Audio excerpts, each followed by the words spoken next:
Hello everyone, welcome again. चलिए आज हम शुरू करते हैं trigonometry part 1, basics of trigonometry. सबसे पहले एक राइट एंगल ट्रायंगल की बात करें तो इसमें एक परपेंडिकुलर होता है, एक बेस होता है और एक हाइपो होता है। राइट एंगल, अब देखो तीन साइड है, तीन साइड के 3 साइड्स हैं, तो इनके रेशो कितने बढ़ेंगे, यानी P by H, H by P, P by H बन गया, H बाई पी बन गया, P बाई बी और B बाई पी, या H by P, H by B sorry, या B बाई H। तो हम देख चुके हैं कि तीन साइड के टोटल 6 जो है वो रेशो होते हैं। इन रेशोज के कुछ नेम हैं, इन सभी रेशोज के डिफरेंट नेम्स होते हैं। एक का नेम होता है SINE साइन, दूसरा होता है कोसाइन, कोसाइन COSINE, तीसरा होता है टेंजेंट, उसके बाद है कोटेंजेंट, नेक्स्ट होता है सीकेंट और लास्ट होता है कोसिकेंट। और ये होते हैं 6 रेशोज। हमने मैथमेटिकली, क्योंकि मैथ में जो है वो सिंबल्स का यूज होता है, तो हमने क्या किया, मैथमेटिकली इनके पहले 3 फर्स्ट 3 जो लेटर्स हैं उनको उठा लिया और एक सिंबल दे दिया, यानी SIN साइन। इसी तरह COS cos, TAN tan, COT cot, SEC secant और अगेन COS। अगर पहले 3 लें तो कोस जो है वो रिपीट हो जाता है, इसलिए इसके 5 ले लिए, तो ये बन गया कोसिकेंट। अब साइन, कोस, टैन, कोटेंजेंट, सीकेंट, कोसिकेंट, ये जो है वो इनके जो एब्रीविएशन यूजेस हैं, abbreviation uses of complete value. तो ये सिंबल है जो मैथ में यूटिलाइज होते हैं। अब ये क्या है, रेशो का मतलब एक साइड दूसरी साइड पे किस रेशो के साथ बढ़ती है। एक साइड की लेंथ है, दूसरी साइड की लेंथ हो, तो इन दोनों का रेशो क्या है, और रेशो है तो उनके बीच का एंगल क्या होगा। उनके बीच के एंगल को अगर हम थीटा काउंट करें तो सबके साथ वो थीटा लग जाता है।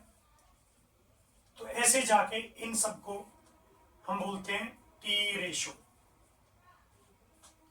इसको बोलते हैं टी रेशो। अब है कि ये जो टी रेशोज हैं, अब रेशो तो यही है P by H, H by P या वगैरह वगैरह, तो हमें क्या पता कि कौन सा रेशो किसको रिप्रेजेंट करेगा, तो उसका भी बड़ा आसान है। एक सिंपल सा कॉन्सेप्ट है, पंडित बद्री प्रसाद, पंडित बद्री प्रसाद हर हर बोले, सोना चांदी तोले, यानी P by H, P by H, S for sine, C for cos, T for tan. हमने एक चीज नोट की, 3 रेशो P बाई एच, इसका उल्टा H by P, P by B इसका उल्टा B by P, B by H इसका उल्टा H बाई बी। तो एक्चुअल रेशो तो 3 ही है, दूसरे वाले जो 3 है उनके रेसिप्रोकल है, उल्टे हैं। तो वो 3 कौन से हैं, साइन, कोस और टैन। तो पता कैसे चलेगा कौन सा रेशो किसके पास जाएगा, P by B, Pandit Badri Prasad हर हर बोले, सोना चांदी तोले। P बाई एच साइन किससे में जाएगा, तो यानी एक चीज क्लियर होती है यहाँ पे, P बाई एच जो है वो हमने साइन थीटा को दे दिया, यानी परपेंडिकुलर बाय में हाइपो का जो अपने पास रेशो है वो परपेंडिकुलर और हाइपो का वो साइन थीटा के पास जाता है। थीटा के बारे में खास बात रहेगी, जो भी थीटा इन सभी टी रेशोज के साथ मेंशन होता है वो हमेशा बेस और हाइपो के बीच का होता है, बेस और हाइपो। इसी तरह B by H, C for cos theta, B by H का रेशो, और टी फॉर टेंजेंट या टेन, तो ये अपने पास पी बाय बी हो जाता है। अब इसी तरह साइन कोस और टेन की वैल्यू निकल आती है, ये रेशो फाइंड आउट हो चुका है। अब इसके बाद क्या होता है, इनके रेसिप्रोकल, साइन का उल्टा कौन होता है, कोसिकेंट, कोसिकेंट होता है साइन का उल्टा, तो उल्टा यानी h बाय पी हो जाएगा। कोस का उल्टा क्या होता है, सीकेंट, h बाय बी हो जाएगा। और टेन का उल्टा क्या होता है, कोटेंजेंट, यानी b बाय पी हो जाएगा। आपने अभी देखा मैंने इसको डायरेक्ट कोटेंजेंट डाल दिया था और फिर इसके साथ थीटा डाला। तो स्टूडेंट्स के लिए जरूरी बात है ये, क्योंकि बहुत ज्यादा मिस्टेक्स देखने को मिलती हैं। अगर आप अकेला साइन डाल रहे हो, इसके साथ थीटा मेंशन नहीं करते हो, तो मैथ में इसका कोई यूज नहीं है, ये मैथ की टर्म ही नहीं है। अगर इसके साथ थीटा मेंशन हो तो ही ये मैथ में साइन थीटा होता है, अदरवाइज तो ये इंग्लिश के 3 लेटर्स हैं जिनसे SIN, ये डालना बहुत जरूरी है। थीटा कुछ भी हो सकता है, ए हो सकता है, पाई हो सकता है, अल्फा हो सकता है, लैम्डा हो सकता है, म्यू हो सकता है, मतलब थीटा की रिप्रेजेंटेशन कुछ भी हो सकती है। तो फिलहाल हम बात करें, हमने 6 के 6 रेशो रीड कर लिए, और साइन का उल्टा कोसिकेंट, कोस का सीकेंट, टेन का उल्टा कोटेंजेंट, तो ये इनके रेसिप्रोकल्स होते हैं। चलिए अब इसको थोड़ा और डिटेल में पढ़ लेते हैं। तो आगे वाली डिटेल क्या आती है कि साइन थीटा की जो वैल्यू होती है वो होती है पी बाय एच, और कोस थीटा की जो वैल्यू होती है वो बी बाय एच होती है, और टेंजेंट थीटा की जो वैल्यू है वो पी बाय बी होती है। अगर हम इनको डिवाइड कर दें, साइन के बाय में कोस किया तो ये वैल्यू भी आएगी, ये डिनोमिनेटर से डिनोमिनेटर कट गया, यानी एक बात क्लियर है कि साइन बाय में कोस जो है वो कौन आ गया, पी बाय बी बच गया, और पी बाय बी कौन होता है, टेंजेंट थीटा। तो इसका मतलब क्या हुआ, साइन बाय कोस जो है वो टेन थीटा होता है। तो ऐसे ही सारी वैल्यूज बनती हैं, मैं लिख रहा हूं सभी। साइन थीटा बाय में कोस थीटा वो होता है टेंजेंट थीटा। अगर हम इसको पलट दें, यानी इसको लिख दें कोस बाय साइन, तो फिर टेन को ही पलटोगे, तो टेन का उल्टा क्या आएगा, वो आएगा कोट। साइन बाय कोस अगर टेन होता है तो कोस बाय साइन कोटेंजेंट होता है। इसी तरह से साइन का उल्टा लिख दो कोसिकेंट, कोस का उल्टा लिख दो सीकेंट, तो टेन का उल्टा लिख दो cotangent.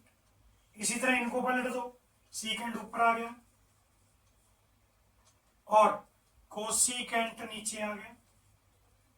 Cosecant bye secant coat था, तो सीकेंट बाय कोसिकेंट करोगे तो टेन आएगा। तो क्वेश्चंस को सिंप्लीफाई इवेल्युएट करते हुए कई बार बच्चे कंफ्यूज होते हैं कि साइन बाय कोस टेन होता है तो सीकेंट बाय कोसिकेंट भी टेन ही होता है। तो ध्यान रखिए, कुछ नहीं है, सेम वैल्यू है, बस थोड़ा बहुत रोटेट हो रही है। तो ये अपने पास अलग अलग इनके यूजेज हैं। हम लोग साइन थीटा को 1 बाय कोसिकेंट और इसी तरह से कोट थीटा को 1 बाय टेन, सीकेंट थीटा को 1 बाय कोस, या कोस थीटा को 1 बाय सीकेंट, या टेन थीटा को 1 बाय कोट, ऐसे उल्टा लिख करके, ऐसे इक्वेट में उल्टा करके दिखा सकते हैं, लिख सकते हैं, ये बिल्कुल अलाउड होता है। एक राइट एंगल्ड ट्रायंगल में, बहुत ही छोटी डाली है मैंने बस सिंपली, ये हाइपो होता है, परपेंडिकुलर ये बेस है। पाइथागोरस थ्योरम क्या कहती है कि perpendicular square plus base square equal to hypo square, ये सबको पता है। एक काम करता हूं, ये जो हाइपो है इसका स्क्वायर है, मैं एच स्क्वायर से पूरे को डिवाइड कर देता हूं। अब p का भी स्क्वायर है, h का भी स्क्वायर है, तो ये बन गया p बाय h का स्क्वायर। b का भी स्क्वायर h का स्क्वायर है, b बाय h का स्क्वायर, h से h कट गया, 1 आ गया। p बाय h अभी भी सिखाया था, p बाय h क्या होता है, साइन थीटा, और उसका क्या आ चुका है, स्क्वायर। ये लो ऐसे लिख लो, प्लस b बाय h क्या होता है, कोस, और उसका क्या आ गया, स्क्वायर, इक्वल टू 1। तो फॉर्मूला नंबर तैयार हो चुका है, sine square plus cos square is equal to 1। तो एक बात और देखो, मैंने साइन डाल के सारे का होल स्क्वायर डाला है। आप ट्रिगोनोमेट्री में ऐसे भी लिख सकते हो, साइन थीटा डाल के साइन और थीटा के बीच में यहाँ पे ऊपर आप साइन स्क्वायर थीटा, ये पावर को ऐसे मेंशन कर सकते हैं। यानी अगर टेंजेंट थीटा लिखा हुआ है और इसकी पावर 7 है, तो इसको आप लिख सकते हो tangent 7 theta. That is also same as, बिल्कुल ये एक ही चीज है। इसका मतलब ये, क्योंकि ट्रिगोनोमेट्री के अंदर जो पावर होल की पावर होती है उसको हम यहाँ दिखा सकते हैं। तो कई बार बच्चे कंफ्यूज होते हैं, तो इस चीज को आप ध्यान में रखें। तो that is sine square theta plus cos square theta is equal to 1। Formula number 1 आ चुका है। उसके बाद अगर आप यहां से साइन की वैल्यू निकालते हो, तो ये लीजिए साइन स्क्वायर को यहीं रख लो, कोस राइट साइड में जाएगा तो माइनस हो जाएगा, तो 1 माइनस कोस स्क्वायर थीटा, ये लो, ये नंबर 2 आ चुका है। इसी तरह अगर आप कोस की वैल्यू निकालना चाहते हो तो साइन को भेज दो राइट में, साइन राइट में जाएगा तो साइन की वैल्यू क्या हो जाएगी, माइनस में हो जाएगी। तो फॉर्मूला नंबर 3 आ चुका है। नेक्स्ट देखिए, sine square plus cos square is equal to 1। ये फॉर्मूला हम देख चुके हैं, और उससे जो 2 फॉर्मूले आगे बढ़ते हैं वो हम निकाल चुके हैं। मेन तो 3 फॉर्मूले हैं, बाकी तो 2 उनसे निकलते हैं। तो चलिए अगला, फिर से perpendicular square plus base square equal to होता है हाइपो स्क्वायर, पाइथागोरस के अकॉर्डिंग। पहले मैंने पूरे के डिवाइड में एच स्क्वायर को किया था, अब मैं पूरे के डिवाइड में पी को कर रहा हूं। ये पी स्क्वायर यहां भी डिवाइड हो गया, यहां भी डिवाइड हो गया, और यहां भी डिवाइड हो गया। देखते हैं क्या बनता है। p से p कट गया, 1 आ गया। b बाई p सारे का होल स्क्वायर, और that is h by p सारे का होल स्क्वायर। क्या होता है, 1 plus b by p, p by p होता है टेंजेंट थीटा, तो b बाई p क्या होता है, कोटेंजेंट होता है।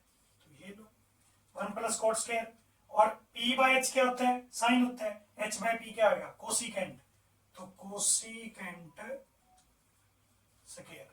ये कोसिकेंट बन गया, उसका स्क्वायर है, ये कोट बन गया, उसका स्क्वायर है। तो 1 plus cot square equal to cosecant square. ये अगला फॉर्मूला तैयार है। आप कोट को अगर राइट में भेजोगे, कोट को, तो फॉर्मूला बनेगा cosecant square minus cot square is equal to 1। ये लीजिए, ये आ चुका है। अगर हम लोग कोटेंजेंट स्क्वायर की वैल्यू निकालें, ये कोसिकेंट स्क्वायर की वैल्यू थी 1 प्लस कोट स्क्वायर, और अगर हम कोट स्क्वायर की वैल्यू निकालें तो ये 1 वहां जाके माइनस होगा, कोसिकेंट स्क्वायर माइनस 1 हो जाएगा।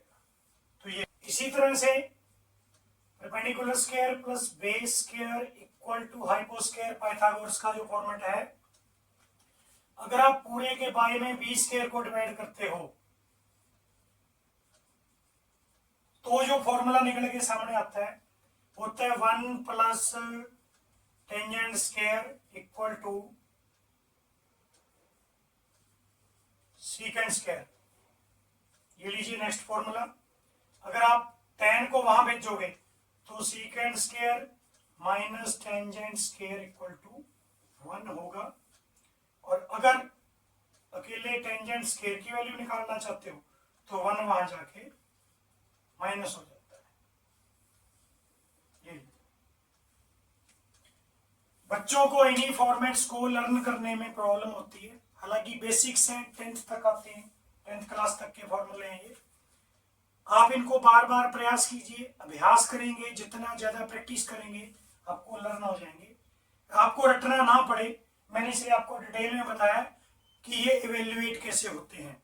अब मैं आपको ट्रिग्नोमेट्री की जो बेसिक टेबल है उसके बारे में बता रहा हूँ। ट्रिग्नोमेट्री की टेबल है, वैसे तो ट्रिग्नोमेट्री में हर थीटा के लिए वैल्यूएशन होती है, लेकिन कुछ अपने पास प्रिंसिपल वैल्यूज बोलते हैं इनको। जैसे 0 डिग्री के लिए सभी थीटाज वैल्यू क्या होगी, 6 के 6 रेशोज की। 30 डिग्री पे चेक करें, 45 डिग्री पे, 60 डिग्री पे और 90 डिग्री पे, सभी टी रेशोज की वैल्यू। तो ये टेबल सिर्फ 1 से 2 मिनट में तैयार हो जाती है। बस अगर किसी बच्चे को लर्न नहीं होती वैल्यू तो खुद भी टेबल आप बना सकते हो। तो चलिए मैं आपको बता देता हूं कैसे बनती है ये टेबल। साइन थीटा, सबसे पहले हम वैल्यू साइन थीटा की निकालेंगे, उसके बाद साइन थीटा से सबकी वैल्यू निकल आती है। पहले आप लिखोगे 0 1 2 3 4, सबके बाय में 4 4 कर दो और सबके ऊपर स्क्वायर रूट कर दो। वेरी सिंपल, 0 1 2 3 4, सबके बाय में 4 4, सबका स्क्वायर रूट कर दो, साइन थीटा की वैल्यू आ जाएगी। 0 बाय समथिंग 0 होता है और 0 का स्क्वायर रूट 0 होता है, तो साइन थीटा 0 डिग्री पे 0 वैल्यू रखता है। 1 और 4 कटता तो है नहीं, तो अलग अलग स्क्वायर रूट कर लो। 1 का स्क्वायर रूट 1 होता है और 4 का होता है 2, तो साइन थीटा की वैल्यू 30 पे 1/2, सेम एज 2/4 कट के 1/2 आ गया, 1 का 1, 2 का √2। 3 से 4 कटता तो है नहीं, तो 3 का √3, 4 का 2, 4 से 4 कट गया, 1 आ गया, 1 का स्क्वायर रूट 1 होता है। ये लीजिए, ये आ चुका है। इसी वैल्यूज को, साइन थीटा की वैल्यू को सेम कोसिकेंट की वैल्यू निकाल लेते हैं। चलिए कोस की निकाल देता हूं, कोसिकेंट बाद में। साइन और कोस का जो रिलेशन है वो 90 डिग्री वाई एक्सिस पे होता है, तो पीछे से लिखना शुरू कर दो। ये 1, फिर √3/2, 1/√2, 1/2, 0। ये लो, कोस की वैल्यू भी आ गई। साइन की हमने सिंपल यहां से निकाली, पीछे से लिख दिया, कोस आ गया। साइन बाय में कोस क्या होता है, 10 होता है। 0/1 0 होता है।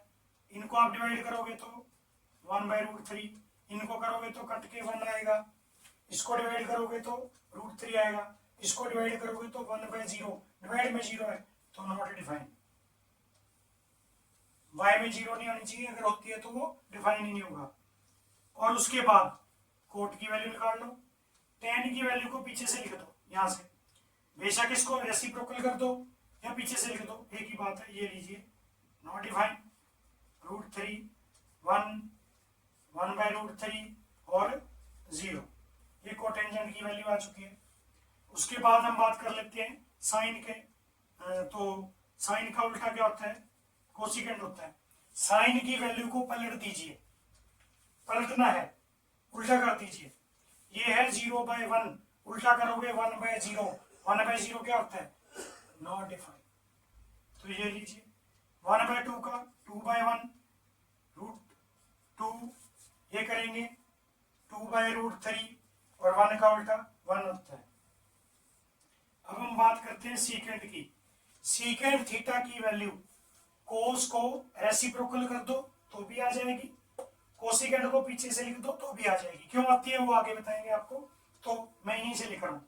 ये आ गया 1, यह 2/√3, ये √2 आया, ये 2 आ गया, ये नोट, ये लीजिए। 6 के 6 जो टी रेशोज की जो प्रिंसिपल वैल्यूज हैं इनको बोलते हैं प्रिंसिपल सॉल्यूशंस। तो ये अपने पास इनके लिए ये वैल्यू निकल चुकी है। जनरल सॉल्यूशंस कैसे निकालते हैं, कल पार्ट 2 में मैं आपको इसकी पूरी डिटेल बताऊंगा, जो +1 के अंदर मेन टॉपिक होता है। इसमें हम सबसे पहले पढ़ेंगे कि थीटा को मेजर करने के 2 कॉन्सेप्ट हैं, डिग्री और रेडियन। और एक हम पढ़ेंगे कल ट्रिग्नोमेट्री की मेन टेबल। 10th तक जो हमारे सिलेबस में होती है वो सिर्फ और सिर्फ फर्स्ट क्वाड्रेंट होता है, ओनली फर्स्ट क्वाड्रेंट 10th तक हमारे सिलेबस में होता है। +1 में अगले 3 क्वाड्रेंट भी काउंट हो जाते हैं। तो कल इन तीनों क्वाड्रेंट से ऐसी टेबल जो है वो मैं आपको सिखाऊंगा। +1 के जो बच्चे वो टेबल ध्यान से सीख लेंगे, 100% इसकी गारंटी है कि वो बच्चे कभी भी +2 तक उनको ट्रिग्नोमेट्री से कभी प्रॉब्लम नहीं होगी। तो नेक्स्ट वीडियो कल पार्ट 2 में ट्रिग्नोमेट्री बेसिक क्लास में। तो लाइक करें, शेयर करें, सब्सक्राइब करें, उन बच्चों तक ये वीडियो पहुंचाएं जिनको इसकी ज़्यादा ज़रूरत है, जिनको अपने कॉन्सेप्ट क्लास में क्लियर नहीं हो पा रहे हैं। तो शेयर करें आप। धन्यवाद, थैंक यू, टेक केयर।